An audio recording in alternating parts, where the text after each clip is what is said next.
Abdullah bin Jahsy al-Asadi adalah sepupu sekaligus saudara ipar Rasulullah Shallallahu Alaihi Wasallam. Ibunya, Umaymah binti Abdul Muthalib bin Hashim adalah bibi beliau, dan adiknya, Zainab binti Jahsy radhiyallahu anhu adalah salah seorang dari Ummahatul Mukminin. Ia termasuk sahabat yang memeluk Islam pada masa awal, yakni sebelum Nabi Shallallahu Alaihi Wasallam mengajar di rumah Al-Arqam bin Abil Arqam, Darul Arqam. Abdullah bin Jahsy pernah hijrah ke Habasyah untuk menghindari siksaan orang-orang kafir Quraisy. Tetapi tidak lama kemudian ia kembali ke Makkah, karena tidak sanggup berpisah lama dengan Nabi Shallallahu Alaihi Wasallam. Ketika perintah hijrah ke Madinah datang, Ibnu Jahsy beserta seluruh anggota keluarganya segera menyambutnya. Ia meninggalkan rumah dan segala perlengkapannya begitu saja. Abu Jahal dan Utsbah bin Rabi'ah menyatroni rumahnya dan membuka paksa pintunya, kemudian menjarah isinya layaknya perampok. Mendengar kabar tentang ulah Abu Jahal tersebut, Ibnu Jahsy mengadukan hal tersebut kepada Nabi Shallallahu Alaihi Wasallam, dan beliau bersabda, "Apakah engkau tidak ridha, wahai Abdullah? Padahal Allah akan memberikanmu rumah di surga." "Aku ridha, ya Rasulullah," jawab Abdullah. Hatinya menjadi tenang dan air mata haru mengalir mendapat penjelasan Nabi Shallallahu Alaihi Wasallam tersebut.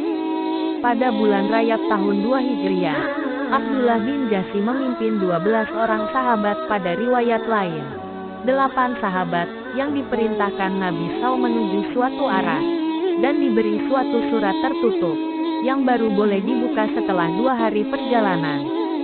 Setelah 2 hari, ia membuka surat tersebut, dan isinya adalah perintah Nabi Shallallahu Alaihi Wasallam kepada dirinya dan pasukannya untuk menuju ke Nahlah, tempat antara Makkah dan Taif, untuk menyelidiki pergerakan dan kafilah dagang orang Quraisy dan melaporkannya kepada Nabi Shallallahu Alaihi Wasallam.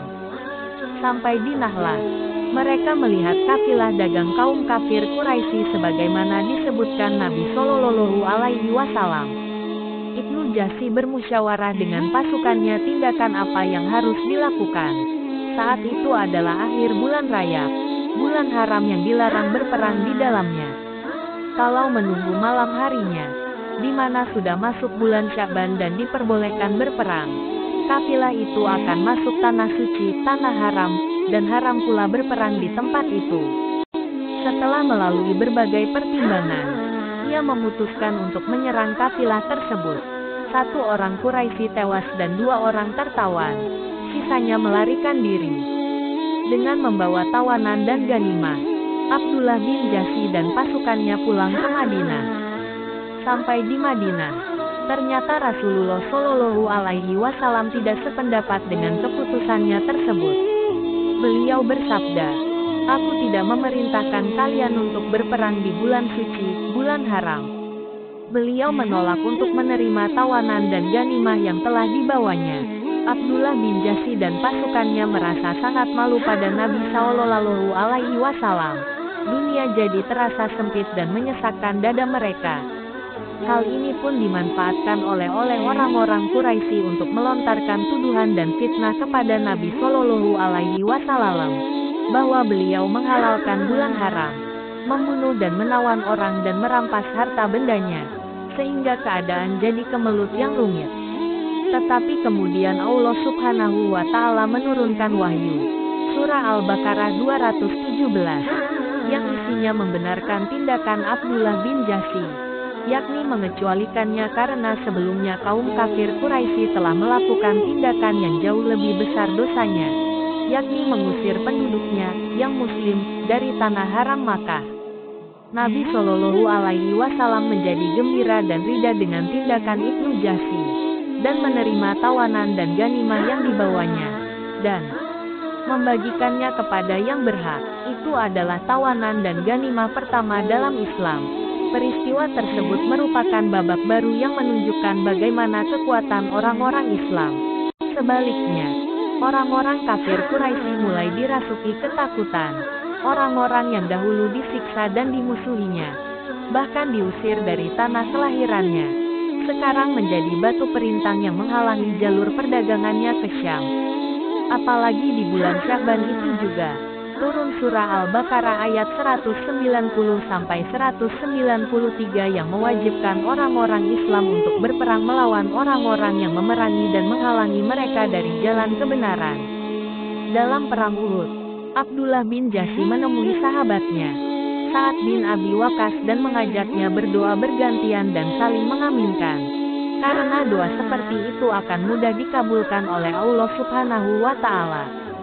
Saat setuju dengan usulan sahabatnya tersebut, mereka pun menuju suatu tempat agak menjauh dari yang lain dan mulai berdoa.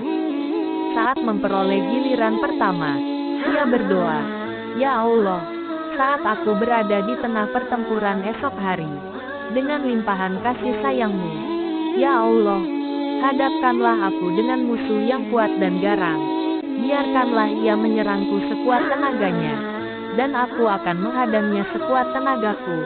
Setelah itu, ya Allah, izinkanlah aku memperoleh kemenangan dan membunuhnya karena-Mu, dan biarkanlah aku memperoleh ganimah atas limpahan karunia-Mu, ya Allah.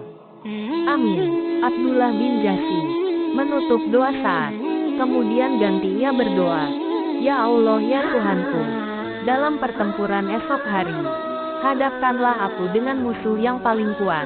Biarkanlah dia menyerangku dengan kemarahan membara, dan berilah aku keberanian untuk menghadangnya dengan segala kekuatan yang ada padaku.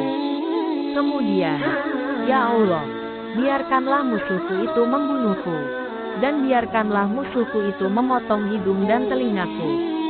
Sehingga pada hari kiamat kelak, saat aku berdiri di hadapan-Mu untuk diadili, Engkau akan bertanya, 'Wahai Abdullah, mengapa hidung dan telingamu terpotong?'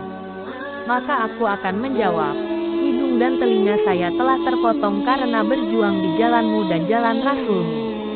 Maka Engkau akan berkata, 'Benar, semuanya terpotong karena berjuang di jalan-Ku. Ya Allah, kabulkanlah doaku ini.' Amin," kata Sa'ad, mengaminkan doa yang dipanjatkan Abdullah bin Jahsy, yang tampak aneh dan mengherankan. Tetapi, itulah wujud kecintaannya kepada Allah dan kerinduannya akan alam akhirat yang kekal abadi. Esok harinya, pertempuran berlangsung sengit, dan doa keduanya dikabulkan oleh Allah. Saat memperoleh kemenangan dan ganimah yang banyak, sedang Abdullah menemui syahidnya dengan hidung dan telinga terpotong, sehingga untuk menempelkannya diikat dengan benang. Tubuhnya pun luka tercincang tak karuan, seperti keadaan jasad pamannya, Hamzah bin Abdul Muthalib radhiyallahu anhu. Melihat keadaannya tersebut, Sa'ad berkata, "Doa Ibnu Jahsy lebih mulia daripada doaku."